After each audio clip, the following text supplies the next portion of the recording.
video here of a recent Dark Flame 20 that we did. I'm going to leave the talents up on the screen. I decided not to go for Master Spell here, even though I think it's fine. Any variation of those talents I think is more than acceptable. But yeah, was fortunate enough to get invited to a Dark Flame Clef 20. Start the key here with a pre-pot as such. I throw the potion bomb on the floor, it gives main stat. There's no point in getting increased rank ones because all it does is a little bit more damage. And if you're not using it for damage anyway, you're using it to give main stat to your team. It's nice, it's a nice pre-pot for the guys. So yeah, we go into this first pool. I will say the 3 DPS I think are pre-made. I've played with Saf before. I'm not sure too much about my experience with the other 2 DPS players. Yes, I guess it's easier to remember a Warlock when you don't play with many of them. But we decide to go into this pool here. I've seen groups Bloodlust this pool, even at higher keys. I've seen groups Bloodlust a boss. But yeah, we're just killing them all herds. They're probably the priority throughout this whole corridor. Trying to stay in melee range of the whip lighters. No, sorry, it's the mole herds that we're staying in melee range of because of their throw rock. They have a minimum and a maximum range. So you can technically outrange their throw rock. It's just so much easier to group up and stand close together. We still got this one on the side, just still free casting, which is unfortunate. I do believe yeah, it kills the mage right there. He didn't line of sight the overpowering roar and got targeted by a throw rock at the same time. That death's avoidable for sure. The mage could have line of sighted one of the shouts, or moved to not be to be in melee range. Anyway, out of all of the pulls that I've done for this dungeon, this particular start seemed quite dicey, if I'm honest. We had not an inexperienced tank, because that's obviously not, that's disrespectful. That's not what I'm trying to say. It's just I've seen more experienced tanks do this uh, first corridor a lot cleaner, and we've avoided some silly unnecessary damage as a result. More damage that you're avoiding, the more uptime that you've got, means the more damage you're giving out, the quicker the dungeon will go. Here, I'm staying out of line of sight of the roar while targeting the tank with my penance so that it cleaves onto the boss. I know that I've got kind of a bit of a weird PI timing, which is a shame. I would have liked to have got a better PI timing on this corridor. But we run down this corridor, line of sight on the left-hand side. I'm not a big fan of this one, if I'm honest. Really not a fan of this. Like I said, I've seen more experienced tanks take this route differently. Oh, sorry, my fan's making a lot of noise. Right, yeah. So this particular pool again is we're trying to group up in melee. We want to kill the mole herds. They're the prio targets because they're the ones that can't really be pulled with us. We don't have a DK to grip them away. So as soon as we've killed the mole herds here, we'll be able to go on to the boss. Pretty standard stuff, really. Obviously, it's unfortunate that we already have a death, but this dungeon's quite forgiving. The mage asked the tank to wait, but he, pulled anyway. So we go into this boss with a little bit of a weird cooldown lining up, but it's not detrimental. Every time someone gets targeted by the candle, the baiting candle, what's it called? Underhanded tactics. So, you want to make sure that you've got some kind of external, you want to focus healing on them. Druid here gets hit by the cart. That's just a silly death that they shouldn't, you know, obviously that's completely avoidable, out of my control. We're making sure to put prior damage onto the carts every time. Uh, a lot of the times we'll have cooldowns to burst the cart here, like the mage, for example, is pop Deus. Uh, it goes down quite quickly. Obviously, you can help with your damage as a priest, but you doing damage isn't going to make that cart like, yeah, you're not going to optimize your damage on that cart at all. You want to prioritize making sure that the bleeds are taken care of and the luring candles uh out healed. Right now, you see that charge there that we did, so is charging against you. You want to try and move yourself to a pillar where the group is. Here I paints up the warlock because he was getting targeted by the candle, the luring candle. He pops his own cooldown after my PS runs out. I PI'd his cooldowns as well. I think managing PI between all three of the DPS classes here is fine. Um, Obviously, you want to aim to line up your PI with their cooldowns as much as possible, as long as you're not waiting, too much between using your PI. It's the benefit that you get for giving it onto your most optimal target is going to be outweighed by the downtime of just holding on to PI. So but here the mage has got 20 stacks. It's quite a bit. He's already used his dwarf, so the bleed is gonna do some serious damage. So I really want to try and pump something into them, but yeah, he manages to drop the stacks and popping cooldowns again. I don't know why. I think at this particular point I thought I'd put my Shadow Fiend out. I guess I just missed timed a global with it. And yeah, my Shadow Fiend's just sitting here, not being used. I try to drag these guys away. They get typhooned into a spot. I then dwarf off the bleeds. Uh, you can fear them away to try and drop off bleeds. You can obviously fade to try and not get healing aggro. Right here, we're running towards the next pack. I like to put down angelic feathers for other people because your hero talent that gives you the movement speed as well. As we jump down, I will slow fall. I'll drink up here, I'll drink downstairs. It doesn't matter as long as I get an idea of where the gather's going to be. Now, I'm not a big fan of um, this room simply because there's a lot of crap in the way that you can't see too well. Like unless you turn your brightness up all the way, like there's some terrain that's just camouflaged. Now the first round of AoE here, so we're taking the three big wandering candles. The first round is just out healed, we've got PI, we've got cooldowns. The second round I'll throw down a barrier. Um, I think it's fine. You don't really have anywhere else to use the barrier. But um, I did also use my big premonition. So the mage kind of it didn't really get good value out of the solace right there. The clairvoyance, sorry, that's the word I was looking for. Then it's a case of just out healing. As soon as one of them's down, one of the wandering candles is down, it should be quite easy to top people back up again. You want to try and build up your stacks of wheel and woe and pre-shield your DPS. You're not really going to die as a priest here. And then you got Phage, you got Flash of Light, damage reduction. You've got your Desperate Prayer, and worst case scenario, you've got Pains Up, obviously. But yeah, here it looks fine. We're just kiting them off,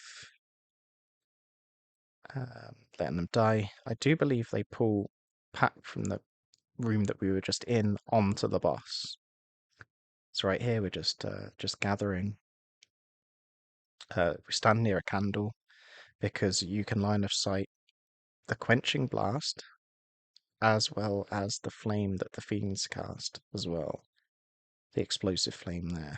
Now, I've got one stack on me here. See, it lasts for 15 seconds. One stack's fine. It's not going to do too much. That increases the damage you take of the quenching blast. But as soon as you start getting like 2, 3, 4 stacks, you really need to be using defensives or lining um, any of the AoE damage because that starts really hurting. Now, right there, the mage didn't line of sight one of them. That's just unfortunate. But the tank got, I think, 6 stacks on him. That's when it started. Like, if that was on us, that would kill us. But, it's Demon Hunter, it doesn't really matter. So, Demon Hunter goes back to go pick up some trash. I just take this time to drink.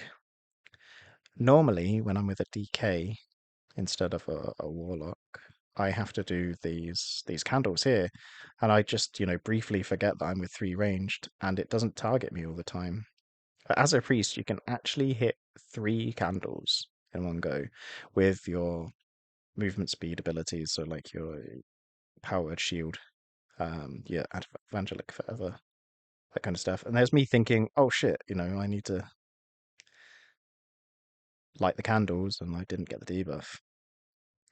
Unfortunately, I make a bit of a mistake. I just completely AFK in the brain and think that I don't get it for the next one, and I kind of mess it up a little bit on the next round. But we survive. It's fine. Here, yeah, we're fine to PI the mage, fine to PI the warlock. It's fine either way. I really don't mind PIing either. Like I'm just used to PIing mage on prior damage, like single target prior damage. I've obviously got the funnel here that they can make the most out of. Um, yeah, dousing breath. You want to try and have a cooldown, so you want to top people. Like everyone needs to be topped up. Everyone needs to have atonement on them for the 2% damage reduction. Sorry, they nerfed it, right? And here's the mistake I made. I just spaced out. I was like, oh shit, I've got to light candles, and I was paying too much attention to the ads because I've seen them put the magic debuff on someone, run away, and die because they're out of range. When you get targeted here by the wind, you just sort of face the candle. You try and only blow out one candle. Um, yeah, each candle that you blow out will give you a stack of this debuff we're about to get in a second. So if you blow out only one, you're only going to get one. Sorry, when it lights up this, right? Because now it's got the one to light back up. We're only going to get one debuff, which is very easily out healable. The mage pops barrier, which is nice. Here, the dousing breath again. Like I said, you want to make sure that you've got atonement. Where possible, you're going to want to have pre-shields on, like the druid, definitely. Yourself, you're going to cycle your flash of light DR, your fade DR, and desperate prayer if you need to. Um, I do think it's also good to have ultimate penance. If you, like here, for example, I was struggling a little bit, so I top everyone back up as best as possible. Try to get pre-shields ramped up, and then I'll uppies the next one, I believe.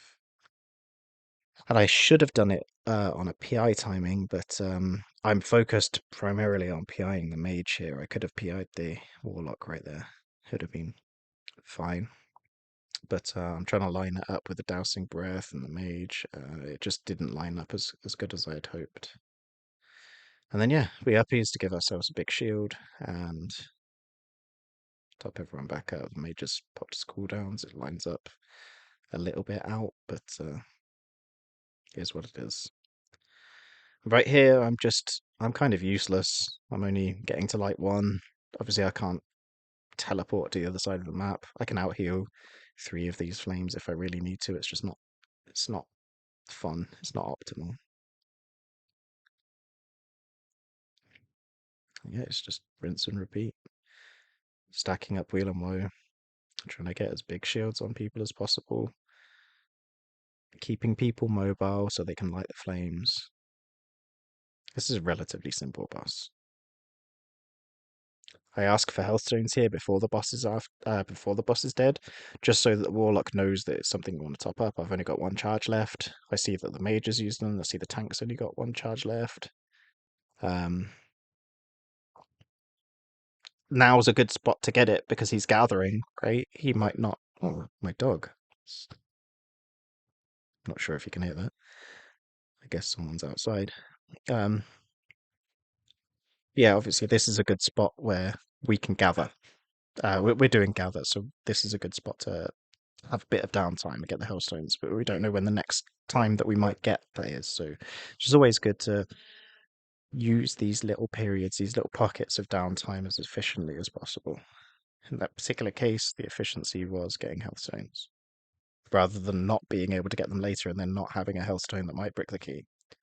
Now we do have a warlock, we can gate skip here, but I'm just used to mind soothing and fading past, with the opportunity to grip someone up if I need to. And then Candle King, possibly the hardest boss in the whole dungeon for a healer. Now, here we've got lust, we've got cooldowns, it's fine. So don't really want to use anything too insane as a healer at the start where you've got lust pumping. And now we've got PI as well, which is lovely. Um, yeah, you wanna try and make sure that you're using your healing cooldowns to catch up, I guess, rather than pre-shield. Obviously, pre-shielding is extremely helpful. You're gonna stop a lot of damage. You're gonna get the most efficient shields on yourself because of the 30% increased shields from your hero talent. Unfortunate here, we had one of the candles pop into the previous candle pool. I could have done a better job at moving, I guess, but it is what it is. The idea is obviously move as quick as possible after you burn these candles. Now, pop a barrier down amongst them because I'm the one that gets like the most efficiency out of shields. I'm rotating my pains ups, and we get, yeah, just some hairy situations. Obviously, it gets a little bit nail biting here. I guess the only advice that I can give people is just to make sure that you're rotating every single cooldown that you've got, every bit of mitigation. That is keeping Flash of Light AR up on yourself, that is fading every 20 seconds, that is pre-shielding yourself as much as possible, using your penance defensively rather than offensively. Um, because of the cleaves off it, you're just going to get much more value. And you don't really worry too much about the tank. The tank's just going to be able to focus on healing themselves here. Yep, we drop the candles, we move out as quick as possible. It really is just rinse and repeat. That how you're going to fail this key is not moving quick enough. Now, right here, my cooldown that I've got is uppies. I don't get to line it up with piety, unfortunately. It's just one of those things. But I pre-PI the Warlock right here because I need the healing. I need the haste buff. But I see that he's got his damage cooldown available. I'm like, I'm not waiting for you to press that. I need the cooldown now. It's like one of those few bosses that you can be selfish as a healer. And now we've got a really shit spawn. Obviously, this is the worst case scenario. I could have moved a bit closer to get rid of one of those candles, but I didn't. Now we've got four, I think, in the wax, so we're going to have a huge, huge round of candles right there. It's not fun at all. Now, I pick this loose one because I think it's just better that we try and group up and get rid of all these in there. Unfortunately, the mage dies.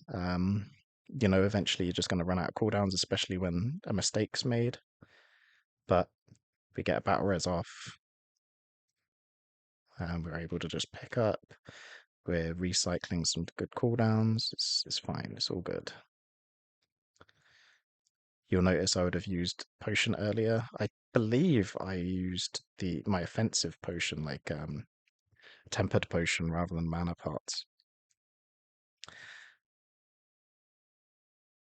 Uh, because like the throughput's just going to be so much more important. I think my mana's fine for this boss without a mana pot.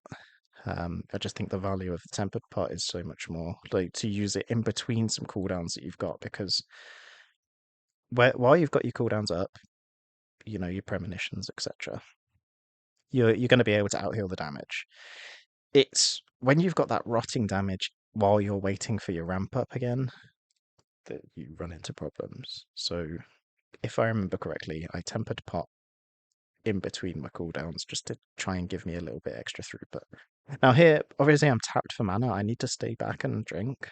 But they've gone on and gathered, and I don't have a candle to pick up for the longest time, and there's no portal put down. I think that was a mistake that the warlock made. It was like not giving me a portal, and I don't know who picked up the candles, so they should have left one for me.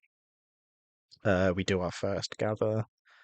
Um, it's relatively simple. We've got some cooldowns. We just stick outside of the cart right here. I should have dropped the candle down, but we've got plenty around. There's no big deal. What I will tend to do where possible is like run ahead or run to the side, pick up a candle, try and follow the tank. But again, difference in experience in tanks that I've played with before is just quite apparent here. I don't get that opportunity. And then the druid goes and picks up that one where I would have liked to have been able to pick that one up, be ready to go and help him as he's gathering. Obviously, I can't run too far forward because there's mobs here. But it's fine. He does a fine job. He survives. Yeah, we overlap a little bit of cooldowns there, but this is this is the only like last dangerous bit before the boss, right? We've got like a bunch of RP after. We're fine.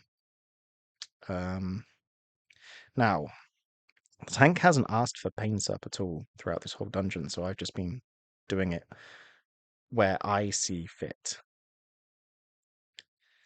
And unfortunately, that's where lack of communication comes apparent. Like this next gather that he's doing, which I didn't realize there was still as much left to gather. I thought he picked up everything. Yeah, he asked for paints up, and I mean, if you're tracking cooldowns, you should see that I don't have paints up. So this is an important message to any tank that may see. Like you should be tracking my external cooldowns. If you see that I haven't got a spell, you need to alter your pull. Now, should I have used paints up on the last pull? I don't know. It's questionable. Like I think it helps because it helps me create some breathing space and catch back up. Uh, Plus, I was under the assumption that you'd done a full gather, like a full pickup, because this should be done in two pulls rather than three. So, a little bit of playing off script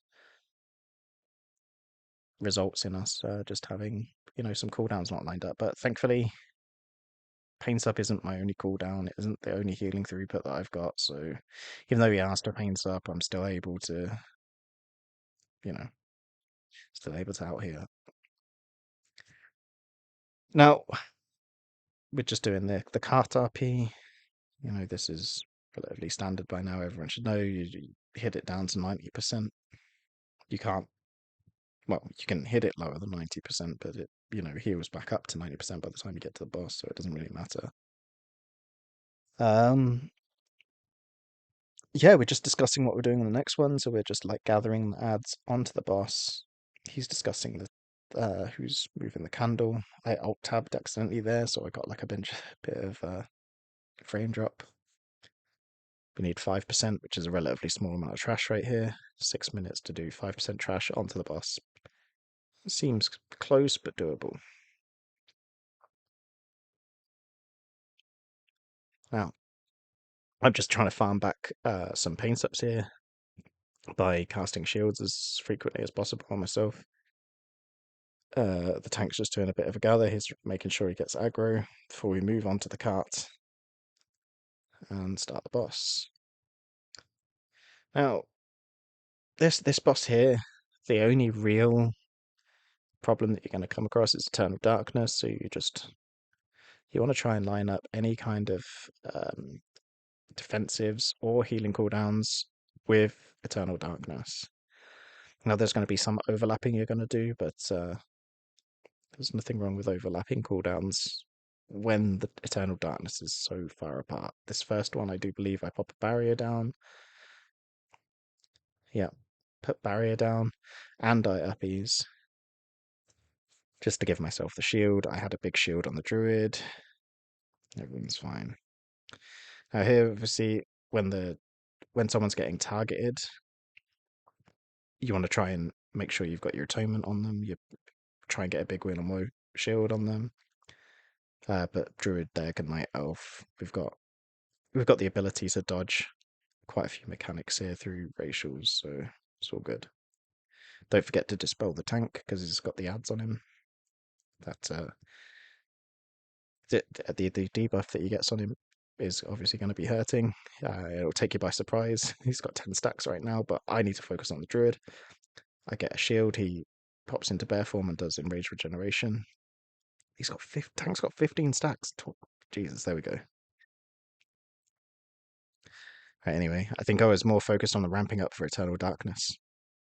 I get Pains up on the tank so I can focus on getting everyone else lined up. We've got a Darkness thrown down. And yeah, it just pops some nice prems. Drew's just got quite unfortunate with being targeted by basically every mechanic. And that's pretty much it. I mean, this went relatively smooth. Obviously, there are 2 deaths at the start of the dungeon that's out of my control. The 3rd death, what happened there? Oh yeah, that was on Candle King. Yeah, it just ran out of cooldowns.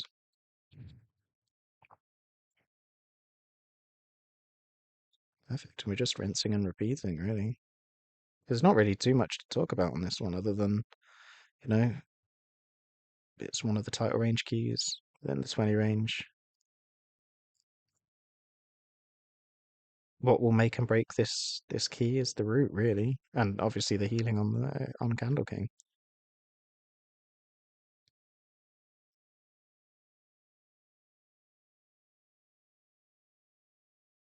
Okay, we've got a shield on the mage. He's popped his defensives. He goes out to pick up a candle. Perfect. I'll have barrier for the next Eternal Darkness if we last that long, but we shouldn't. Oh yeah, I forgot to mention I did accidentally um PI the druid on cooldowns there. That was just sheer, not panic, it was like a little bit of overwhelming as well as like just a misclick. I'm watching the cooldown for the mage. Out of the corner of my eye, I see the druid pops his cooldown, and I just like his incarn, and I just accidentally, my brain was thinking one thing, does another. Um, but we had plenty of time left, so it wasn't that big of a deal. Here we go, barrier. Premonitions, the druid didn't pop bark skin, dies. Again, just another druid dying at the very end of the key for greeting something. It seems to be a common theme. Anyway, that puts us up. That gives us 15 score, I think. Later this evening I did a mother load because I re-roll my key. Get another one. Well, thanks for watching.